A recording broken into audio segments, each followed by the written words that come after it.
ассалому алайкум дӯстон, хуш омадед ба шабакаи мо. Чанд соат пеш рейтингҳои UFC нав шуданд ва аз ҳама зиёд рейтинги паунд фу паунд тағйир ёфтааст ва биёед мебинем ки чӣ тағйиротҳо шудааст. Дар ҷои якум ҳоло ҳам Ислам Махачев, дар ҷои дуюм ҳоло ҳам Илия Топурия, ана дар ҷои сеюм бошад акнун Ҳамза Чимаев қарор дорад ки ӯ як зина ба боло рафта ҷои Мераб Дувалишвилиро гирифт. Перейра ва Волк бошанд ду зинаи ба боло рафтанд. Алекс ҷои чорум ва Волк ҷои панҷумро ишғол карданд. Дар ҷои шашум чемпиони нав Пётр Ян пайдо шуд. Том Аспинал бошад як зина ба боло рафта дар ҷои ҳафтум қарор дорад. ҷои ҳаштумро бошад Мераб ишғол кард ки ӯ 5 зина ба поён рафт. То ин дам Мераб дар ҷои сеюм қарор дошт, акнун дар ҷои ҳаштум қарор дорад. Пантоҷа бошад 4 зина ба поён рафт ва ҷои нуҳумро ишғол кардааст. То ин дам ӯ дар ҷои панҷум қарор дошт. Макс Холлоуэй ҳоло ҳам даҳум рақами рейтинг аст. Ана дар ҷои 11ум бошад чемпиони нави вазни 57 кг Ҷошуа Ван пайдо шуд. Дюплеси 3 зина ба поён рафта ҷои 12умро ишғол кардааст.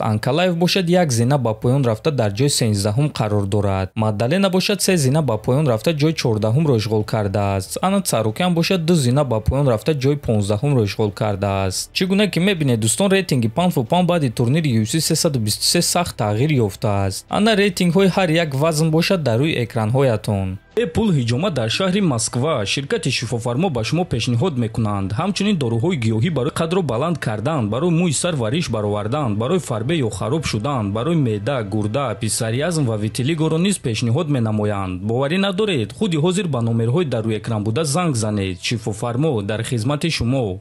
рӯзҳои истироҳатӣ гузашта байни Педи Пимблет ва Арман Царукян муноқиша рух дод ва ҳамаи кор аз ин суханҳои Пимблет оғоз шуд. Арман Дарюши мӯи сафедро шикаст дод ки ба 65-солаҳо монанд аст. ӯ Оливераро шикаст додагӣ нест, бисёриҳо ӯро ғолиб намешуморанд. вақте ки Арман ба октагон мебаромад, мухлисро зад ва ӯро ҷарима карданд ва шояд UFC аз пушти ӯ шуда ҷаримаи калон супориданд, то ин ки ҳамон шахси ҷабрдида онҳоро ба суд надиҳад. баъд ба ӯ муҳорибаи унвонӣ доданд, лекин ӯ гуфт ки пуштам дард мекунад. ин ахмақро дарди пушт шикаст дод, лекин фикр мекунам ки ӯ вазни даркориро карда натавонист. баъд 11 моҳ кор нишаст ва ба ӯ муҳориба зидди Гамрот пешниҳод карданд, лекин ӯ отказ кард. агар ба ман муҳориба зидди шахсе ки маро шикаст додааст пешниҳод мекарданд, ман дарҳол розӣ мешудум. ӯ розӣ нашуд. баъдан бо Дэн Хукер ҷангид, лекин пеш аз муҳориба ба Хукер бо сари худ зарба зад ки қариб муҳориба барҳам хӯрад. Дэн Хукер ба ман писанд аст, аммо ӯ тамоман гӯштин гирифта наметавонад. агар ки ман Арманро ба ҳамон усул мегирифтум, ӯро беҳуш мекардум. агар ки Хукер туро ба усул гирифта тавонист, пас ин маънои онро дорад ки ҷуҷитсои ту ҳеҷ аст, гуфтааст Пимблет. ва Арман ба ӯ дар ҷавоб чунин суханҳо навишт. ман ҳозир метавонам оиди он гап занам ки чӣ гуна ту дар як сол як маротиба бо мусафедон меҷангӣ, ё ин ки оиди он гап занам ки чӣ гуна UFC доимо ба ту роҳи осон месозанд ки ту соҳиби ин камарбанди қалбакӣ шавӣ. аммо танҳо як чиз мегум, агар ки ягон вақт ту далерӣ пайдо карда бо ман ба октагон бароӣ, пас танҳо як натиҷа мешавад, ҳамон натиҷае ки ту аз ҳама зиёд метарсӣ. вақте ҳама мебинанд ки чӣ гуна ту қалбакӣ, лақиданро идома деҳ, аммо нигоҳ кун ки моҳи январ ҳамаро ифлос накунӣ. чӣ гуна ки ман гуфтам, ягона чизе ки маъно дорад ин вақте ки дарҳои октагон маҳкам мешаванд ва ман аз он ҷо бо дастони бардошта мебарам. ана туро бошад бо аробачаи ёрии таъҷилӣ мебаранд, навиштааст Царукян. ва дӯстон, фикр мекунам ки ин бадбинии онҳо танҳо бо муҳориба ба анҷом расида метавонад ва шояд ки дар оянда мо муҳорибаи онҳоро хоҳем дид. чемпиони вазни миёнаи UFC Ҳамза Чимаев гуфт ки муҳорибаи навбатии худро кай гузаронидан мехоҳад.